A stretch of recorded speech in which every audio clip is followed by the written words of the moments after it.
do you think is the most important thing to teach our kids about the Bay, the next generation? Most important thing about what? Teaching our kids. Teaching our kids about the Bay. I'd say the most important thing is to know exactly what's going in the water from where we live.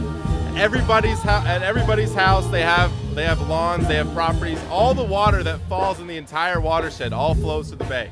And I think that's really important for kids to know that, and to know where this water is coming from, and how it's getting to the Bay, and what it's carrying along with it. Because if they know that, they'll know the greatest source of the issue with the Bay, I think. Our next question.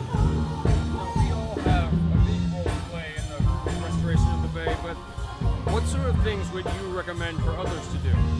Pass around knowledge. I think knowledge is the most important thing about restoring the Bay, restoring the oyster populations, restoring wetlands, restoring forests. I mean, the knowledge is the most important thing. You know, I guess being active is very important as well. But as long as you can spread the information to 10 people, those 10 people will spread the information to more people, and that's how we can really make a change, I think. Chesapeake Bay watershed, it provides important habitat for over 3,000 plants and animals. Over 3,000 species of plants and animals. They depend on the Bay. How do you think these critters and everything, how do they depend on the clean water? Well, for example, everything impacts each other. So I'd say when there's algal blooms, when there's a lot of algae that blocks out the sun, that means that SAVs, submerged aquatic vegetation, can't grow. And without the submerged aquatic vegetation, tons of animals that rely on that habitat cannot live. So there's seahorses and pipefish and soft-shell crabs that would all die without those grasses. So and also oysters. Oysters clump up on each other and make a great habitat for tons of other fish and animals. And so when those decline, that means everything else that depends on it declines. So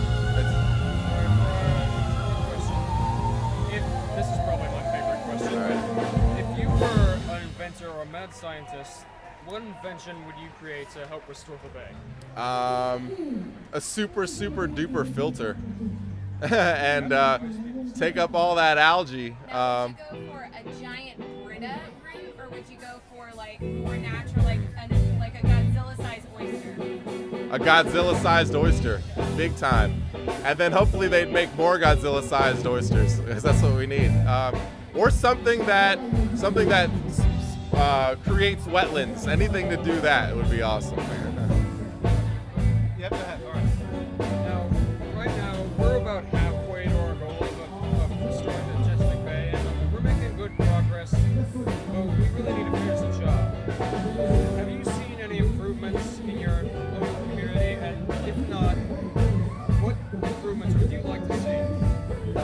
Well, I actually help with our oyster restoration program, and I'm on Tillman Island at Phillips Wharf Environmental Center, and we have an oyster restoration program. We literally just put back in, last Saturday, we just dumped out 275,000 oysters on Harris Creek. There's an oyster sanctuary there that pretty much just got set up a few years ago. So we just dumped all those oysters out there, and the only way that we can actually grow those oysters is with volunteer help. We have to have dockside space, so private homeowners on the water, if they have dock space and they volunteer to take our oysters, I mean, the more people that do that, the more oysters we can grow. So I mean, I've seen an improvement in people's recognition of the issues of the Bay. So without their help, we wouldn't be able to grow these oysters. For the Bay itself, within those oyster habitats, I see flourishing life. I see pipefish around where I work. I see little fish around, and I toss the cast net in there, see what I get. So the Bay's come to life this season, I think. So. Cool.